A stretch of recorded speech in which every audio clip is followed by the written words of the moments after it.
So Kev, congratulations on this brilliant run of form that you've had recently. Let's take it back a few weeks, back to Petite Le Mans. It looked like an easy victory for you. I mean, was it like that in the car? I mean, driving the Porsche is never easy. Like the car at high speed is always a bit of a handful. Obviously, having Alejandro in the car, like round road Atlanta, Alejandro's probably one of the quickest guys going. And that first stint, managed to get to the front. You know, from the get-go, put a little bit of pressure on the rest of the pack. They sort of struggled to keep up, and then once the LMP2 traffic hit, we were able to sort of manage that, and then we sort of broke the race down a little bit during my second stint, and we switched strategies to start saving an extra lap of fuel to try and cut out the last pit stop. How does that race compare to your other kind of big events wins? Yeah, it's got to be up there, I think. Like top couple results for us. Like as you said at the start, the run of form at the minute has been really good, and it's not just from me individually; it's just from the entire team as a whole. And I think this is now sort of the culmination of all the extra staff we've brought in, all the extra work we've been putting in. You know, obviously bringing this place together. It's all finally sort of clicked. Absolutely. And then a week after Petite, you had the same car and the same track for the IMSA Global Esports Championship. Was that a very similar event for yourself? The slightly different dynamic there, obviously, with the touring cars compared to LMPs. You know, we were doing the overtaking now rather than being overtaken.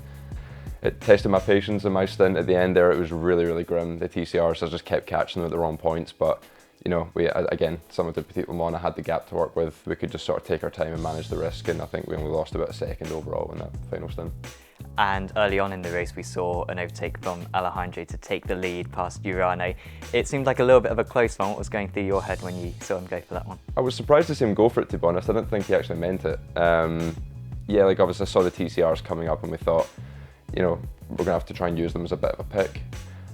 Yeah, I mean, it was a brave move. Thankfully, Nicholas sort of saw it coming and moved out the way. I thought we were maybe going to have a little bit of contact there and maybe risk a penalty, but yeah, I mean, as I say, Nicholas saw us coming and thankfully moved out the way, and once Alejandro got to the front, all hell broke loose behind really, and just sort of gave us a free run up the road. And there's also been a fantastic run of form for you guys in the BMW Sim Cup. I remember a couple of months back, you weren't so sure about the Barber round, and then once you jumped in, you won by half a minute. Was that sort of the turning point? Did you find something in that meeting which has enabled you to have this 3 straight wins since then? I mean, Alejandro found a couple of things in the setup that really seemed to work quite well. But he also had a really good understanding of the tyre model there. You know, Alejandro was able to go quicker than us at the start of the stint and be even quicker at the end, and it took me until the night before the race for it to click. And I was like, oh my god, like I've just found half a second a lap at the end of a stint now, just purely from sort of maximise the tyre model, I guess. So like that's really, I think, the main thing that we've found in the last few months is really just understanding how each car operates on the tyre. And of course, those results have qualified you for the Sim Cup final. What details do you know about that? Do you know anything about the format at the moment? What are you expecting for that event? So we know what date it's going to be. We know there's going to be a track vote about a week before the race, and we've got like the free practice, qualifying and race times. But in terms of what car we're driving or even the track selection, we know absolutely nothing about it. So yeah, it's going to be a bit of a different one. Obviously, the full regular season, the first 10 rounds, it's all team-based. It's all driver swaps, whereas now it's sort of every man for himself. So, you know, having Jamie and Alejandro on the grid is obviously having 3 of us there. We've got a quarter of the guys, which is obviously massive. If it was only one of us in there, then it would be really tough to win. And what are the aims for ART to the end of the year? You know, our main focus all year, from PESC onwards, really was the BMW stuff and the special events. But then, of course, IMSA sort of popped up out of nowhere, and we were like, oh, okay, this is obviously a massive opportunity. Having IMSA and the sim is huge.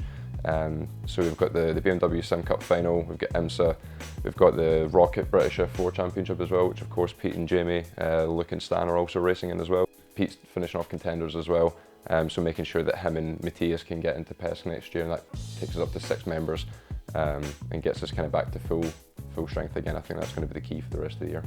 Awesome, well hopefully you can keep up this run of form, Kev, and yeah, best of luck for it. I'd like to think so, thank you.